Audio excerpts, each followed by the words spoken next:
Let's have some beer. What? Be going down, people of the world. Thanks so much for joining me for yet another Daily Drink vlog. My name is Redbeard, and for the beer of the today, we've got a can of Long Dark Voyage to Uranus by the Sawdust Brewing Company out of Gravenhurst, Ontario. This is the coffee and vanilla variant of said beer, coming in at 8.5% ABV. Oh yes, I did an order from these guys. One of the first online orders I've ever done, actually. And yeah, I got one can of this last year. This year I ordered 4, as well as some other stuff that's going to be going to some other deserving people. And yeah, this, I'm sorry to say, is all mine. This, I'm not going to lie. I have had a couple cans of this already. I have one left in the fridge, which it's mine. It's mine. I paid for it. I love it. It's mine. So this was they did this one last year, as well as the oak aged chocolate, I believe, was the other variant. And yeah, there's something special about this. It's a collaboration with Quietly Coffee, which I'm assuming is a coffee company in Gravenhurst. No, they're in Stirling, Ontario, which I'm assuming is in the Muskoka, Gravenhurst kind of. It's a big area. Ontario's not small. Regardless, let's crack this open before I ramble myself to death using my fancy. I don't know if you've seen this yet. I got myself a Sawdust City. It's not an actual Teku. There is no like Teku label on the bottom, so it's a bit of a fail in terms of coolness factor. But it's a Sawdust City tulip, more or less Teku glass. See what we got. Give her a little bit of aggression there. Oh, that might have been too much. Careful, Jesus Christ. Okay, that was way more aggressive than I should have poured it. But I didn't spill. Nothing happened that was bad. So, let's just blame that on my not low level of stupidity. So, we've got 18 fingers of super chocolatey, insane looking, just freaking look at the color of that. Look at it. Look at it. Look, and smash my GoPro off the freaking counter. I'm assuming light is not a thing that will permeate this beer, even though it's at the bottom, so nope, all 3 levels, nothing but shine around the bottom. The smell that comes off this is near as makes no difference, identical. This is going to be, if you're in the States or not, I think it's only a Canada thing. I'm not sure, to be honest, but we have a chocolate bar here called Coffee Crisp. Look it up on YouTube. There's like old commercials that were kind of funny and stuff. And this smells exactly like that chocolate bar. I could literally sit here. If they made some kind of, is that on the inside or outside? Freaking burn in hell hair of whatever animal that was. Cat, dog, I don't care. It's all annoying. It'll piss me off. I'm getting nothing else except that. It's a very nostalgic kind of smell for me. I haven't eaten one in a while. My sweet tooth has kind of died off in terms of chocolate bars and stuff in the last few years. But as a kid, Halloween special, whatever, my dad would bring one home, and I remember the smell of that vividly. And they've captured it in a big way. Let's see if we can get through this head and give her a shot.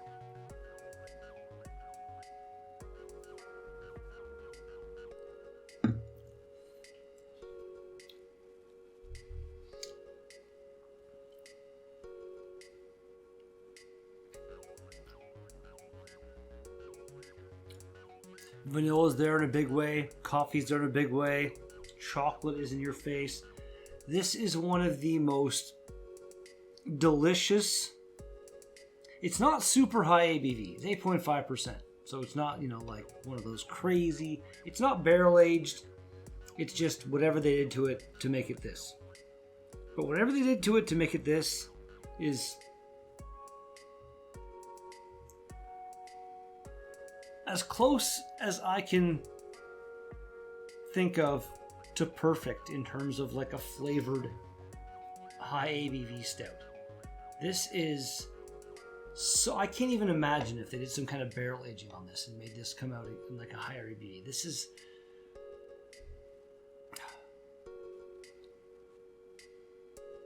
was made in 2019. It's now 2020. I tried it in 2019. One of, if not the best beer, in my personal opinion, of last year. This is, I don't care. I've been recording about 7 minutes. I don't know how long it takes the algorithm to kick in. This is fucking phenomenal. This is one of the best, not just stouts, it's one of the best beers I've ever had in my life. And with 7.5 minutes in mind, I've only had one drink, one sip of this, so I'll have one more. Cheers, everybody. Let's do this.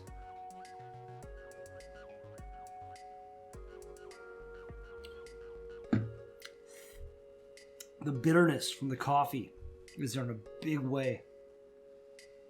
And the chocolate flavors are punching my tongue in its non-existent face. And it's chilled.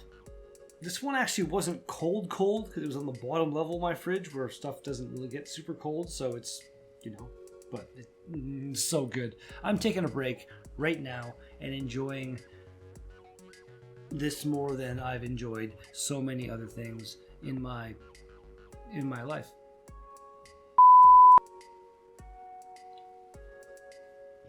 This is amazing.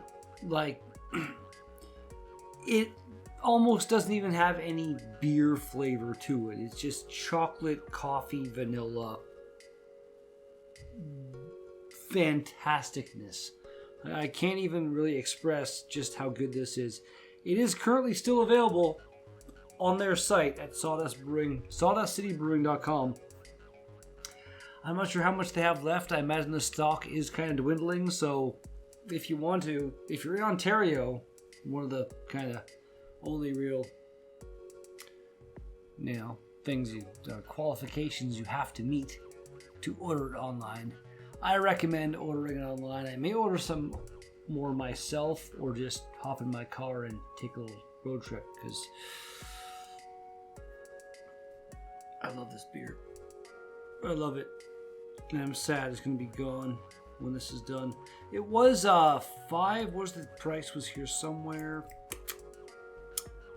$5 and I believe 50 cents a can, which is a pretty expensive can of beer, but Sawdust City, they don't overcharge for their beers, really, from what I've seen. So I feel like the effort and craftsmanship that went into making this brew,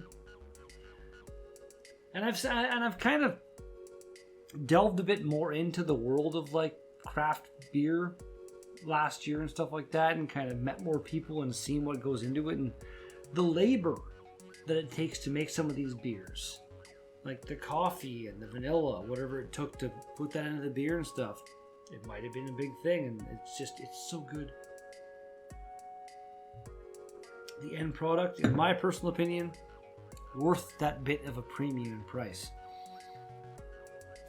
Where some breweries are kind of massive, like craft breweries, but they're so huge that they make these things on these huge, massive scales that the huge prices they charge don't really seem justified. You know who I'm talking about if you've been watching me for long enough. Rating wise, before this frickin' review becomes 18 minutes long, 4.08 on Untapped with a grand total of 460 ratings overall. Beer Advocate 1 rating, 3.75. Oh, I apologize. I need to sleep. And this beer took a long time to drink because it's something that's got to be savored. Never did even pick up the can aside from the coffee thing. 60 IBUs. If you're a home brewer, this is for you. Water, Turo, barley, Simpsons, DAC, Maris Otter, rye, Munich 2, flaked barley, Carafa 2, chocolate malt, dark chocolate malt, roasted barley, Demerara sugar, vanilla, and quietly coffee. I'm not sure where the hops are in there, but again, if you're a home brewer, then that's for you. You can potentially make this yourself. This was canned on November 27th. Currently January 2nd. Yeah. Happy New Year! And stuff and things. Drink never lasts. Oh my god. It's been a while since this happened, but Sawdust City, your 2019 version of Long Dark Voyage to Uranus coffee and vanilla, is a flocking 11. The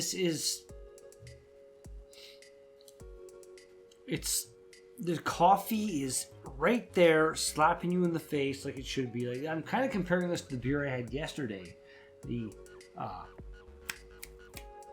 Cafe del Bastardo.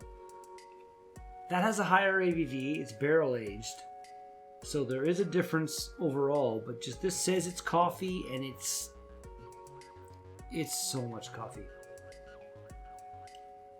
And if you've had this beer, let me know in the comments what you thought of it, because the video is done. If you liked it, smash the thumbs up button in the face. If you want to see more, make sure you're subscribed if you're not already subscribed, and smack the bell notification around in its face to make sure you're notified when the new videos come out and when I go live playing the video games, usually pretty badly. Yeah. And I'll be back with something like this tomorrow, because that's how we're doing things now. Peace out. Video is definitely a little longer than I want it to be, so we're done now. Goodbye.